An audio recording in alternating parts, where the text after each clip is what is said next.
একটা বড় দলের পক্ষ থেকে কার্ড বিতরণ হচ্ছে, 50 কোটি কার্ড দেওয়া হবে, প্রত্যেকে এত হাজার করে দেওয়া হবে, এত লক্ষ পুরুষ এত লক্ষ মহিলা দেখতেছেন, আপনাদের মাধ্যমে তো আমরা দেখতে পাচ্ছি। তো এই সমস্ত বিষয় নিয়ে আমরা তাদেরকে বলেছি যে আপনারা এগুলো একটু আল্লাহর রাস্তে দেখেন, খোঁজখবর রাখেন, প্রয়োজনীয় ব্যবস্থা গ্রহণ করেন। আমরা কয়েকটি বিষয়ে ওনাদের সাথে আলোচনা করেছি। আপনারা জানেন যে আমরা আগেও এসেছি, বিভিন্ন বিষয়ে দৃষ্টি আকর্ষণ করেছি, পরামর্শ দিয়েছি। আমাদের আজকের মেন কনসার্ন ছিল আচরণবিধি। আপনারা জানেন যে 11 তারিখ, এই মাসের 11 তারিখ নির্বাচনের শিডিউল ঘোষণা হয়েছে। ঘোষণার পরপরই আমরা আমাদের পক্ষ থেকে আমাদের আমিরে জামাত ডাক্তার শফিকুর রহমান সাহেবের নির্দেশনায় এবং বিধি মোতাবেক আমরা নিজেরাই নির্বাচনী যে সমস্ত প্রচার প্রকাশনা সামগ্রীগুলো ছিল, অর্থাৎ পোস্টার, ব্যানার, ফেস্টুন, বিলবোর্ড, আমরা নিজেরাই 48 ঘন্টার মধ্যে নিজেরাই সরিয়েছি। বাস্তবে আরও কম সময় আমরা সরিয়েছি, তারপরও সব মিলে পুরো দেশে আমরা নিজেরা এটা সরিয়েছি। এবং আমাদের এটাই ছিল প্রত্যাশা যে যেহেতু আগামী ত্রয়োদশ জাতীয় সংসদ নির্বাচন একটি খুবই গুরুত্বপূর্ণ নির্বাচন, জাতির প্রত্যাশা, এই নির্বাচন যাতে ফ্রি, ফেয়ার এবং ক্রেডিবল হয়, এখানে আমাদের পক্ষ থেকে যাতে কোনো ধরনের ত্রুটি না থাকে। কিন্তু আমরা দেখতে পাচ্ছি যে বিভিন্ন জায়গাতে নির্বাচনী আচরণবিধি মানার ক্ষেত্রে বড় ধরনের ব্যত্যয় হচ্ছে, লঙ্ঘন হচ্ছে আচরণবিধি। আমরা আজকে এই সমস্ত বিষয়ে ইসির দৃষ্টি আকর্ষণ করেছি যে ওনাদের পক্ষ থেকে এই ব্যাপারে আরও সক্রিয় হওয়া, দায়িত্ব পালন করা, বিভিন্ন জায়গাতে মানে ম্যানুয়ালি যে সমস্ত ব্যানারগুলো লাগানো হয়েছে, বিভিন্ন বিলবোর্ড ইত্যাদি ইত্যাদি, এর সাথে আবার ভার্চুয়াল অনেকগুলো আছে আমরা দেখলাম, ডিজিটাল যেটাকে বলা হয়। তো এগুলো ওনাদের পক্ষ থেকে যাতে অপসারণ হয় এবং একটি লেভেল প্লেইং ফিল্ড নিশ্চিত করার জন্য এই সমস্ত বিষয় আমরা ওনাদের দৃষ্টি আকর্ষণ করেছি। নির্বাচনী ক্যাম্পও কোনো কোনো জায়গায় আমরা বলেছি হয়েছে, তো ওনারা এগুলো নোট নিয়েছেন এবং এই ব্যাপারে প্রয়োজনীয় পদক্ষেপ ওনারা গ্রহণ করবেন তারা বলেছেন। বড় একটি দলের পক্ষ থেকে বিভিন্ন ধরনের কার্ড আপনারা দেখেছেন, হয়তো আমরা সাংবাদিক বন্ধুদের মাধ্যমেই দেখেছি, ওনারা বিভিন্ন ধরনের ওয়াদা করছেন যে আমরা এত লক্ষ এত কোটি কার্ড দিব, এক একটা কার্ডে এত হাজার এত লাখ টাকা পাবেন, এই ধরনের অনেকগুলো ওয়াদা করছেন, যেটা নির্বাচন বিধির অর্থাৎ আচরণ বিধির সুনির্দিষ্ট খেলাফ আমরা বলেছি। এই ব্যাপারে ওনাদেরকে পদক্ষেপ নেওয়ার জন্য আমরা বলেছি। অর্থাৎ যেখানেই যতটুকু আচরণ বিধি লঙ্ঘিত হচ্ছে আমরা তাদের দৃষ্টি আকর্ষণে এনেছি, বলছি যে এগুলো তাৎক্ষণিকভাবে ওনাদের যাতে ব্যবস্থা নেন। দ্বিতীয় একটি বিষয় ছিল সেটি যে আমরা নির্বাচন জন্য ফ্রি ফেয়ার করার জন্য খুবই গুরুত্বপূর্ণ বিষয়, সেটা আমরা বারবার রিপিটেডলি বলেছি, ওনাদেরকে আজকেও বলেছি, সেটা হচ্ছে যে নির্বাচন কেন্দ্রগুলোতে সিসি ক্যামেরা স্থাপন না হলে আমরা মনে করি যে সন্ত্রাসীরা এবং যারা উদ্দেশ্য যাদের অসৎ থাকবে তারা নির্বাচনকে ভণ্ডুল করার জন্য, বানচাল করার জন্য একটা বড় ধরনের সুযোগ পেয়ে যাবে। সিসি ক্যামেরা থাকলে সেই সুযোগটা আশা করি আর থাকবে না, থাকার কথা না। এটা একটা মেসেজ হবে যে এখানে সিসি ক্যামেরা আছে। তো আমরা এটা আগেও দৃষ্টি আকর্ষণ করেছি, সিরিয়াসলি বলেছি, ওনারা বলেছেন, আমরা উদ্যোগ নিয়েছি, বিভিন্ন ধরনের প্রস্তাব বা বিভিন্ন ধরনের পরিকল্পনার কথা বলেছেন। আমরা বলেছি যাই করেন এটার সুনিশ্চিত হতে হবে জনগণ যাতে নির্বাচনে মানসিক প্রশান্তি সহ আসে, কোনো ধরনের ভয় তাদের মধ্যে না থাকে, ভয়শূন্য পরিবেশে যাতে আসে, যেখানে এসে নির্বাচনে ভোট দিলে আমি কোনো সন্ত্রাসের শিকার হব না, আমাকে কোনো ধরনের কোনো সমস্যার মুখোমুখি হতে হবে না। এটা নিশ্চিত করার জন্য আমরা বলেছি যে আপনারা সিসি ক্যামেরা স্থাপনের বিষয়টি নিশ্চিত করে, ওনারা বলেছেন যে আমরা সংশ্লিষ্ট সবার সাথে আলাপ করছি এবং এই ব্যাপারে ওনারা পদক্ষেপ নিচ্ছেন। আমরা বলছি আমরা এটা আরও ফলো আপ নেব যে এটা যাতে নিশ্চিত হয়। এর পাশাপাশি আইন শৃঙ্খলা পরিস্থিতির কথা আমরা বলেছি, অবৈধ অস্ত্র উদ্ধারের কথা বলেছি, চিহ্নিত সন্ত্রাসীদেরকে গ্রেফতারের কথা আমরা বলেছি। বিশেষ করে অতি সম্প্রতি আপনারা জানেন ঢাকা 8-এর একজন সংসদ সদস্য যিনি ইনকেলাব মঞ্চের আহ্বায়ক, খুবই জনপ্রিয় একজন যুবনেতা, যিনি আমাদের জুলাই যোদ্ধা, নির্মমভাবে তাকে হত্যা করা হয়েছে। তিনি নির্বাচনী কার্যক্রমে ছিলেন, এই অবস্থায় তাকে হত্যা করা হয়েছে এবং হত্যাটা খুবই নির্মম নিষ্ঠুরভাবে হয়েছে, যেটি পুরো দেশেই ব্যাপক আলোড়ন সৃষ্টি করেছে এবং বিপুল সংখ্যক মানুষের মধ্যে একটা মানসিক ট্রমা তৈরি করেছে গিয়ে।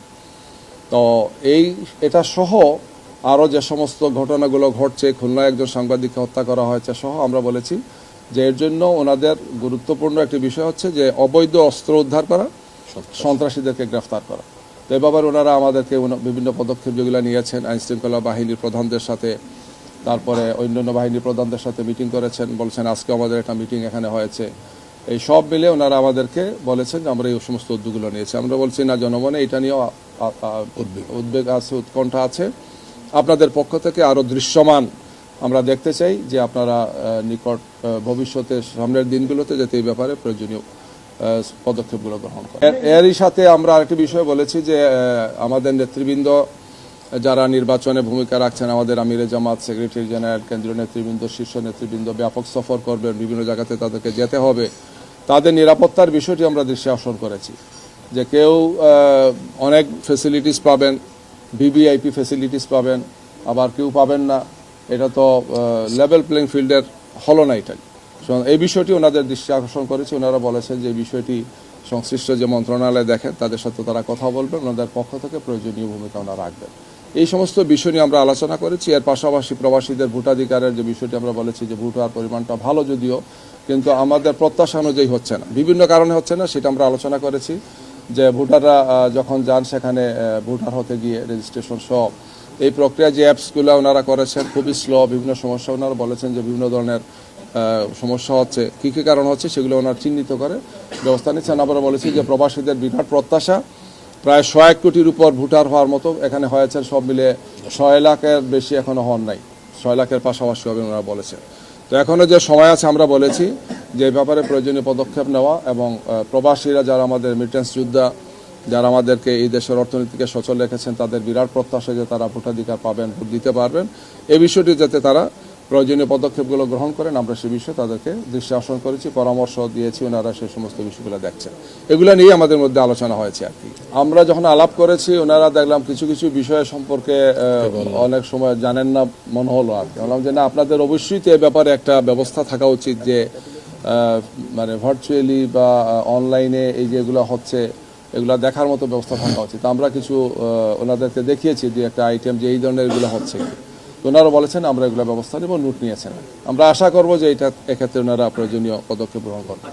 আমরা সবগুলো বিষয়ে দৃষ্টি আকর্ষণ করেছি। এর মধ্যে এটা বলেছি যে আচরণ বিধিতে যা আছে আমাদের পক্ষ থেকে আমরা প্রথম দিন থেকেই সচেতন আছি, আমরা সচেতন থাকবো ইনশাআল্লাহ। কোনো দল যদি করে এটার দায়িত্ব হচ্ছে ইসি। ইসি তো নিরপেক্ষ, ওনারা দেখবেন যে কোন দল কি করে না করে, আচরণবিধি লঙ্ঘন হচ্ছে কিনা, দায়িত্বটা ওনাদের। আমরা এই বিষয়ে ওনাদের দৃষ্টি আকর্ষণ করেছি। এই বিষয়ে যে আচরণবিধি যাতে লঙ্ঘন না হয়, এই বিষয়ে বিদ্যমান আইনে যা আছে এই সমস্ত বিষয়গুলোকে যথাযথভাবে যাতে তারা প্রয়োগ করেন, এই বিষয়ে আমরা তাদের সাথে কথা বলেছি, দৃষ্টি আকর্ষণ করেছি, পরামর্শ দিয়েছি তাদের। এই দায়িত্ব তো আসলে ইসির, আমাদের দায়িত্ব না। আমাদের দায়িত্ব হচ্ছে আমরা বলবো যে আচরণ বৃদ্ধি দেখার বিষয়টি হচ্ছে ইসির দায়িত্ব, এটা কোনো দলের না। তো এই বিষয়ে আমরা ওনাদেরকে বলেছি যে এই ধরনের এই ঘটনা না আরও যদি কিছু হয়ে থাকে, যে কোনো বিষয়ে ওনারা যাতে তাৎক্ষণিক পদক্ষেপ নেন, বা ওনাদের পক্ষ থেকে আমরা দৃশ্যমান কিছু দেখতে চাই, দেশবাসী বুঝতে চাই যে ইসি অ্যাক্টিভ আছেন, সক্রিয় আছেন, এবং জনগণের পক্ষ থেকে একটি সুন্দর সুষ্ঠু নির্বাচনের জন্য যে ধরনের পরিবেশ রাখা উচিত সে বিষয়টি ওনারা এনশিওর করবেন। শরীফ ওসমান হাদির হত্যাকাণ্ডের পরে জনমনে যে আতঙ্ক, যে উদ্বেগ এবং উৎকণ্ঠা, সেটা তো সব মানুষকেই একটা আতঙ্কের মধ্যে ফেলেছে। যে পাশে থেকেছে, কথা বলেছে, চলাফেরা করেছে, সেই লোকটাই তাকে হত্যা করেছে।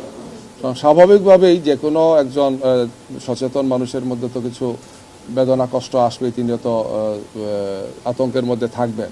যেখানে আমাদের 300 প্রার্থী কাজ করছেন, ময়দানে দৌড়াদৌড়ি করছেন, দিন রাত একাকার করছেন। তো এই জন্য এটা তো খুবই বাস্তব। আমরা এই সমস্ত বিষয়গুলো বলেছি যে এই উদ্বেগ উৎকণ্ঠা সবার মধ্যে আছে, আমাদের পক্ষ থেকে আছে, আপনার এই সমস্ত বিষয়ে প্রয়োজনীয় পদক্ষেপগুলো গ্রহণ করেন। আমরা এখনও দৃঢ়ভাবে বিশ্বাস করতে চাই যে ইসি এক্ষেত্রে যে ভূমিকা রাখছেন, আমরা যে সমস্ত বিষয়ে পরামর্শ দিয়েছি, দৃষ্টি আকর্ষণ করেছি, এটাকে এনশিওর করা উচিত। জনমনে যাতে আস্থা থাকে যে 12 তারিখের নির্বাচনটা সুষ্ঠু, সুন্দর এবং সব দিক থেকে একটা উৎসবমূলক নির্বাচন হবে, আমরা এখন আস্থা রাখতে চাই। আমরা যে পিটিশনটা দিয়েছি বিভাগীয় কমিশনার, যিনি ঢাকা জেলার রিটার্নিং অফিসার, তাকে আমরা এটা আশ্বস্ত করেছি, ইসিকে আশ্বস্ত করেছি যে আমাদের এটা হচ্ছে জনমনে এই যে উদ্বেগ উৎকণ্ঠা দূর করার জন্য একটি সামাজিক সচেতনতা বৃদ্ধির জন্য, সৃষ্টির জন্য আমাদের উদ্যোগটা। এবং আমরা আচরণবিধি মেনে, আচরণবিধি লঙ্ঘন হয় না, এই সমস্ত বিষয়কে আমরা সামনে রেখেই আমরা এই জনসভাটি করব। এই ব্যাপারে আমরা পিটিশনটাও দিয়েছি, ওনাদের সাথে এটা আলোচনা করেছি।